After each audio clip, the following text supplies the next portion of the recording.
Hello.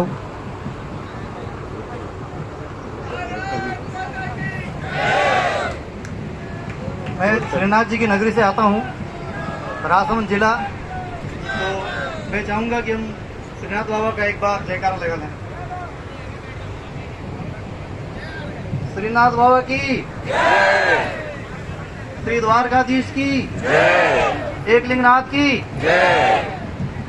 सबसे पहले मैं महाकाल को स्मरण करता हूँ ताकि आपको ऊर्जा प्रदान करे।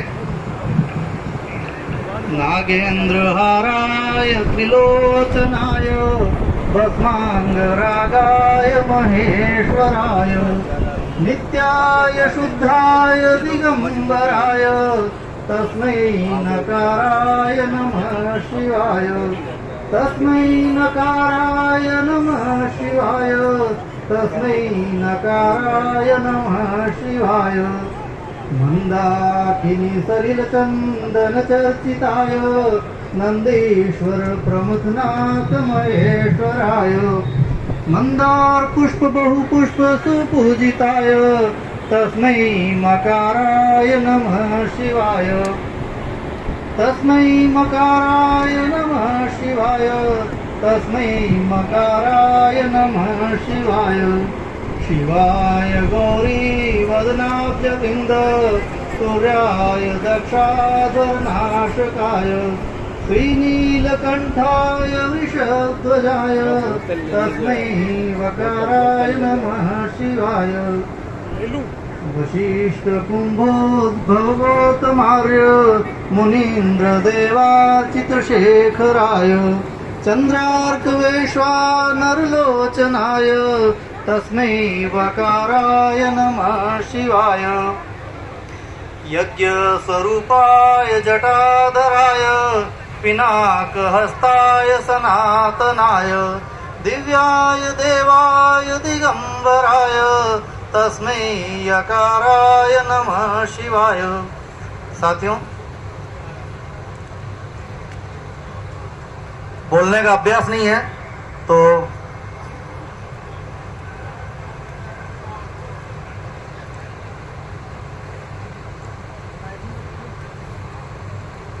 सर्वप्रथम हमारे आमरण अनशन के प्रेरणा के स्रोत महात्मा गांधी के चरणों में नमन करता हूं कि उन्हीं की प्रेरणा से हमारे भारत में ये आमरण अनशन की परंपरा चली और हम अपनी बात को मनवाने के लिए इस हथियार को इस्तेमाल करते हैं। और मंच पर विराजमान सर्वप्रथम गणाधिपति भगवान श्री गणेश जी, प्रभु हनुमान जी को नमन करता हूं, जिनकी शक्ति से और जिनकी प्रेरणा से महापड़ाव निर्बाध गति से 35 दिन से निरंतर गतिमान है। और प्रथम दिन जो ऊर्जा थी उससे दुगुनी ऊर्जा से आज तक अनवरत चल रहा है। साथियों, परिवार के 4 व्यक्तियों को एक साथ बैठा कर रखना कठिन होता है, लेकिन कोई न कोई ऐसी शक्ति है जो हमें महासंघ के प्रति पूर्ण आस्था के साथ एकजुट होकर बांधे हुए है। प्रदेश अध्यक्ष श्री राज सिंह जी और उनके साथ आमरण अनशन पर बैठे हुए भाइयों को प्रणाम करता हूं, जो आप सभी के लिए सरकार की हठधर्मिता के कारण अनशन पर बैठने को मजबूर हुए हैं। साथियों, आप में जोश भरने का काम तो ये सब दूसरे अग्रज साथी कर ही रहे हैं। मैं तो केवल सीधी सीधी बात करने आया हूं। मुझे न तो नारा लगाने का वो जोश है मेरी आवाज़ में, मैं केवल आपसे मन की बात करना चाह रहा हूं। आपको लग रहा है कि मेरे हाथ में मोबाइल है, मैं सेल्फ भी नहीं बोल पा रहा हूं। मैं उन साथियों को प्रणाम करता हूं जो दिन में 12 बजे आते हैं और 7 बजे के पहले पहले चले जाते हैं। तो वो महापड़ाव, असली महापड़ाव की परिभाषा में आपको बता रहा हूं। हमारे राजस्थान के कोने कोने से साथी जो अपने घर की सारी सुख सुविधाएं छोड़ के और अपना एक बैग कंधे पर टांग कर इस पंडाल में अपना अंगत का पांव जमा कर बैठे हुए हैं, उनके जज्बे और साहस को बारंबार नमन करता हूं। और इस पंडाल की जो जान है, मैं चाहता हूं कि उनके सम्मान में एक बार ताली बजनी चाहिए। हमारे राजसमंद के राजकुमारी जी बहन ने कहा था एक बार कि एक बार राजस्थान के भाइयों और बहनों आओ और देखो इस महापंडाल के अंदर कैसे साथी लोग अपना जीवन यापन कर रहे हैं और अपनी दिनचर्या को कैसे जी रहे हैं, तो मैं एक साहित्यिक अंदाज में आपकी दिनचर्या को मैं आपके सामने प्रस्तुत रखना चाह रहा हूँ। आपको मैं चाहता हूँ कि जो भी रात को यहाँ रुक रहे हैं और इस दिनचर्या के साक्षी बन रहे हैं, उनका ध्यान मैं विशेष रूप से मेरी तरफ चाहूँगा मैं, क्योंकि आपको ही समर्पित है। 3 बजे सवेरे की 3 बजे खुसर पुसर से हमारे दिन की शुरुआत होती है, और आपको अच्छा लगे, अगर दिल को छुए तो आप उस पर मुझे प्रतिक्रिया देंगे तो मुझे ज़्यादा खुशी होगी। घर की सारी सुख सुविधाओं को मन में स्मरण करते हुए, मन में याद कर रहे हैं सुविधाओं को, घर की, है ना, सुविधाओं को मन में स्मरण करते हुए दिनचर्या का आगाज होता है। पानी की खाली बोतलों को जीवन का अमूल्य हिस्सा बनाने को मजबूर होते हैं। अपना घर बनाते समय बड़ी लंबी चयन प्रक्रिया के पश्चात पसंद की गई टॉयलेट की टाइलें और नल की महंगी टोंटियों की मधुर कल्पना में खोए हुए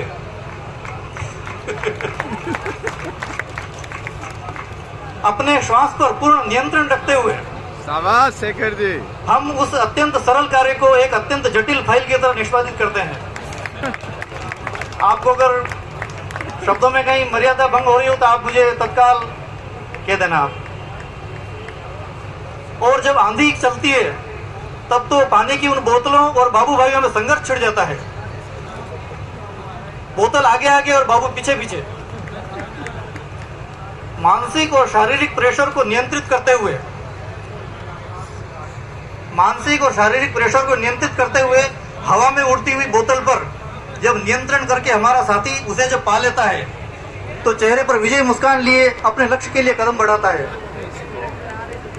और कभी कभी आंधी की रही सही कसर ये बोतल बीनने वाले कबाड़ी लोग पूरी कर देते हैं। बोतल पर हमारी दृष्टि पड़े उससे पहले तो वो अपनी व्यवसायिक कुशलता दिखा देते हैं। साथियों, हमारा बाबू जब आंधी से भी बोतल जैसी छोटी चीज भी छीन सकता है तो क्या सरकार के जबड़े से हमारी 3600 ग्रेड पे छीनना मुश्किल है? उसके बाद दौर शुरू होता है स्नान का, नहाने का दौर शुरू होता है। अपनी बारी का इंतजार करके हाथ से फिसलते हुए साबुन को मिट्टी में गिरने से बचाते हुए, विभिन्न योग मुद्राओं का नाहक प्रयास करते हुए, स्वयं के दर्शन से अपने आप को और दूसरों को वंचित करते हुए अपने अधोवस्त्र आरोहण की प्रक्रिया को संपन्न करते हैं। साथियों, जो साथी इन लगभग 1-1.5 घंटे के दौड़ को जी लेता है वही त्याग, तपस्या और बलिदान की परिभाषा को समझ सकता है। साथियों, मैं यह सब मनोरंजन के लिए, आपका मन हल्का करने के लिए कह रहा हूँ। यदि अच्छा लग रहा हो तो मैं आपको मन को टटोल पाया हूँ, ऐसी मुझे उम्मीद है। साथियों, मानसिक दर्द की पराकाष्ठा तो तब हो जाती है, अभी तो बाकी है भी। मानसिक दर्द की पराकाष्ठा तब हो जाती है कि खान पान की अनियमितता के कारण चिढ़ाती हुई उन तथाकथित बोतलों द्वारा हमें द्वितीय वार्ता हेतु आमंत्रित किया जाता है। शाबाश, समझ में आया? ताली बजाएंगे आप। शाबाश शेखर, आ जाएगा बाद में। वो बचपन में खेले गए खेल, जिसको शायद अलग अलग क्षेत्रों में अलग अलग भाषा में बोलते होंगे, लंगड़ी, जिसमें चौक से ब्लॉक बनाए जाते हैं, कहीं उसको शुद्ध भाषा में किट भी बोलते हैं। उसकी याद आ जाती है उस खेल की, जिसको अलग अलग क्षेत्र में कोई लंगड़ी कहते हैं। चौक से जमीन पर रेक्टेंगल बनाते हैं और वो ब्लॉक बना के और एक पत्थर उसमें फेंकते हैं और फिर उस ब्लॉक की लाइनों को टच नहीं करना और उन लाइनों को टच किए बिना अपने को वो पत्थर फेंकते हैं और पत्थर को पैरों से एक लंगड़ी करते हुए खिसकाते हुए उसको पार ले जाना। आप समझ चुके होंगे। साथियों, ये कहने के पीछे मेरा मकसद सिर्फ यही है कि ये सभी मेरे अंगद भाई त्याग, इनका त्याग अनुकरणीय है। जो साथी घर बैठे हैं उनको इन अंगदों से प्रेरणा लेनी चाहिए, क्योंकि कुछ ऐसे ही पाया नहीं जाता।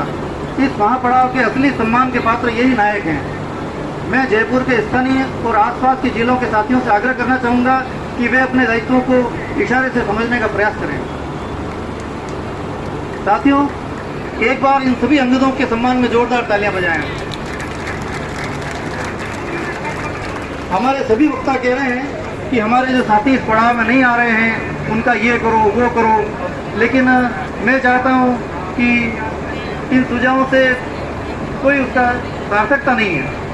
मेरा ये कहना है कि अपन जितने भी निरंतर साथी जा रहे हैं और कोई एक एक दो दिन के लिए भी आए हैं, तो उन साथियों को भी अगर अपन मोटिवेट करके यहाँ लाएंगे तो ये पांडाल छोटा पड़ जाएगा, मुझे विश्वास है।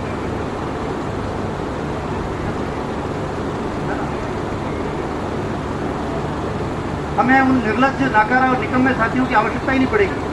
नकारात्मक शक्तियों से तो हमको इस महापड़ाव को बचाना है। साथियों, मैं अग्रिम पंक्ति में खड़े प्रदेश अध्यक्ष, प्रदेश कार्यकारिणी के साथियों के जज्बे और जुनून को नमन करता हूँ। आदरणीय राज सिंह जी, वीरेंद्र जी दादी, विजय सिंह जी राजावत और कमलेश जी भाई साहब, शिक्षा विभाग के हमारे ऊर्जावान साथी आनंद जी भाई साहब, इंद्रपाल सिंह जी जिनको हम युवा नेता कहते हैं, बुजुर्ग साथी मुदगल जी भाई, और हमारे कार्यक्रम के सूत्रधार श्री सुनील जी मोदी और हमारे जिलाध्यक्ष भाई श्री छगन जी को प्रणाम करना चाहूँगा कि जिनके प्रेरक व्यक्तित्व के पवित्र आह्वान पर निरंतर यह महापड़ाव सफलता की ओर बढ़ रहा है। मुझे पूर्ण विश्वास है कि आपकी और हमारी यह तपस्या निश्चित रूप से सफल होगी। मैं पांडाल में उपस्थित महिला शक्ति को नमन करता हूँ, जो हमारे कंधे से कंधा मिलाकर निरंतर पांडाल में डटी हुई है। मुझे आश्चर्य होता है कि कितना बड़ा हो गया मैं, लेकिन मैं धारा प्रवाह अपना वक्तव्य नहीं दे सकता। लिखने का अभ्यास है तो ये लिख के अपनी पढ़ाई पूरी करता हूँ मैं। लेकिन ये छोटी छोटी बच्चियाँ जो कुछ तो नाम है, खुशबू है, ममता है, नाम में भी तो रहा हूँ, मैं चेहरे सबके ध्यान है मुझे। तो इनके अंदर जो धारा प्रवाह बोलने का इस कम उम्र में तो इतना सहजता से अपनी मातृभाषा में अपने भावों को व्यक्त करना बहुत ही सराहनीय, प्रशंसनीय है। मुझे विश्वास है कि महासंघ को इससे निश्चित रूप से नई ताकत मिलेगी। जावेद, गगन, ये नए नए लड़के कुछ तो प्रोफेशन में हैं, उनकी ऊर्जा देख के आश्चर्य होता है कि जो घर बैठे हैं उनको इनसे सीख लेनी चाहिए। साथियों, मेरा नाम चंद्रशेखर श्रीमाली है। अतिरिक्त प्रशासनिक पद पर डीओ राजभवन में कार्यरत हूँ। मेरी नियुक्ति 1986 की है और 2013 से पूर्व तक हम पर किसी प्रकार के संगठन का आत्मीय संबल प्राप्त नहीं था। मैं साथियों से कहना चाहूँगा कि आप अत्यंत सौभाग्यशाली हैं कि आपके नौकरी में लगते ही आपको शुद्ध बाबू वर्ग के हितैषी महासंघ का वरद प्राप्त हुआ है। साथियों, मेरी पत्नी शारीरिक शिक्षक 1997 से कार्यरत है। 1997 में नियुक्ति हुई। उसका मूल वेतन 67,000 है और मेरा वेतन 1986 की पोस्टिंग वाले का 62,500 है।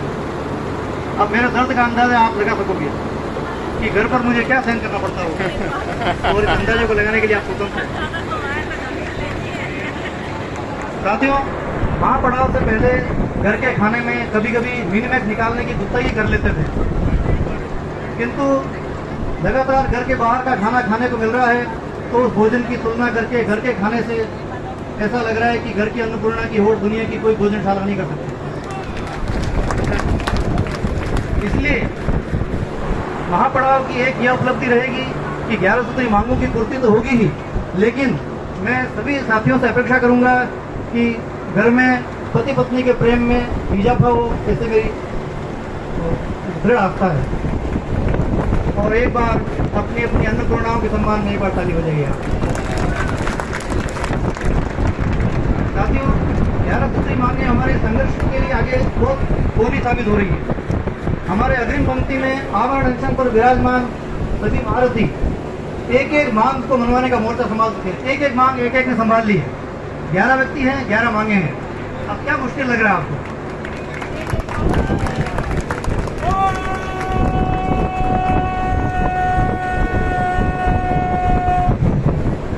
आपकी ऊर्जा महासंघ को एक नई ऊंचाइयों में लेकर जाएगी।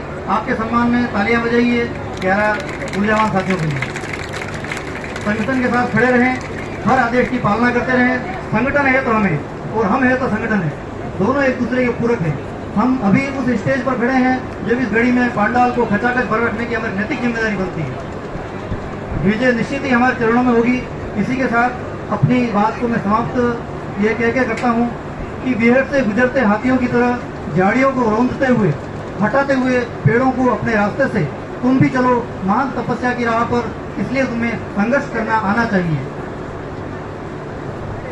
बहुतों को आमंत्रित किया जाता है ज्ञान प्राप्ति के लिए, पर बहुत कम है जिन्हें ज्ञान प्राप्त होता है हमारे निर्णय और रहस्यों का। इसलिए तुम्हें संघर्ष करते रहना चाहिए। तुम देखोगे किस तरह लांछित होती है मेरी ढाल, देखोगे किस तरह रिक्त हो जाते हैं मेरे भंडार। तुम उठाओगे अपनी तलवार तब, इसलिए तुम्हें संघर्ष करते रहना चाहिए।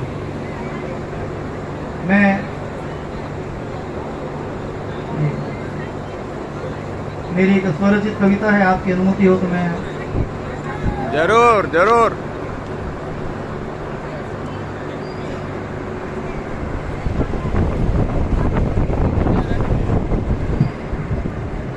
साथियों, लोकतंत्र का चौथा स्तंभ मीडिया के साथी हमारे साथ मौजूद हैं, जो लगातार हमारी आवाज को सरकार और जनता के बीच पहुंचा रहे। एक बार जोरदार तालियां हमारे मीडिया के साथियों के लिए। बाल बाबू हल्ला बोल, बाल बाबू हल्ला बोल, बाल बाबू हल्ला बोल, बाल बाबू हल्ला बोल, बाल बाबू हल्ला बोल, बाल बाबू हल्ला बोल, बाल बाबू हल्ला बोल। मुख्यमंत्री सुना पुकार, मुख्यमंत्री सुना पुकार, मुख्यमंत्री सुना पुकार। बाल बाबू हल्ला बोल, बाल बाबू हल्ला बोल, बाल बाबू हल्ला बोल, बाल बाबू हल्ला बोल, बाल बाबू हल्ला बोल। भारत माता की, भारत माता की, भारत माता की। बहुत बहुत आभार हमारे मीडिया के साथियों को। लोकतंत्र का चौथा स्तंभ लगातार हमारी आवाज को सरकार और जनता तक पहुंचा रहे। साथियों, मेरी कविता। मेरे प्यारे साथी बंधु, क्या प्रण लेकर आए हो? अपनी मांगों को लेकर के महापड़ाव को आए हो। मैदानों में टिके वही हैं, हौसला जो रखते हो। एकता के बूते पर वो ताल ठोकना जाने वो। गद्दारी से बचना यारों, गद्दारी से बचना यारों, रख खुददारी सीने में। भाई भाई एक रहे हम, कहीं टूट ना जाए हम। किस मिट्टी के हैं हम यारों, एक बार जतलाना है। ताल ठोक कर कह दो उनको, दमखम जरा दिखाना है। संघर्षों की राह कटीली, संघर्षों की राह कटीली, सरल नहीं है समझो तुम। आंदोलन को मुखर करो और नहीं रहो तुम अब तुम। पाया सदा उसी ने जिसको खोने की परवाह नहीं। पाना है पाकर दम लेना, अब आश्वासन की चाह नहीं। शेखर का आगाज सुनो तुम, संग प्रतिज्ञा ले लो तुम। सरेआम मुनादी कर दो, सुर से सुर मिलाकर तुम। सत्ता मद के चूर नशे में बाबू के सपनों को रौंदा। सपनों में ही देख सकोगे वो सत्ता के गलियारे। 3600 अगर नहीं मिली तो राम कसम हम बाबू हैं। राजा के ताबूत में कीले, क्योंकि 3600 समझो तुम। धन्यवाद। जय हिंद, जय संगठन। धन्यवाद चंद्रशेखर मालिक, श्री मालिक जी हमारे राजसमंद के साथी। और एक बार जोरदार तालियां किसके लिए? एक बार जोरदार तालियां हमारे गैर साथियों के लिए। मैं आपके सम्मान में नारे ले रहा।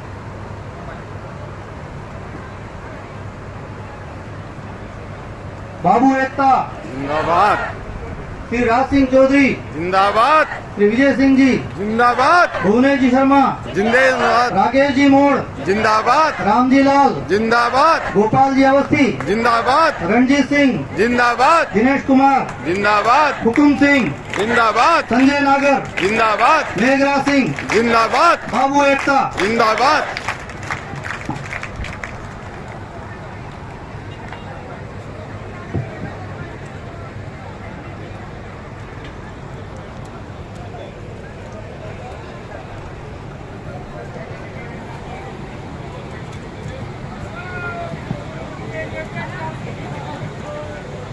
धन्यवाद चंद्रशेखर श्री मालिक जी। और अगले वक्ता के रूप में मैं आमंत्रित कर रहा हूँ महासंघ के प्रदेश महामंत्री भाई वीरेंद्र दानीच।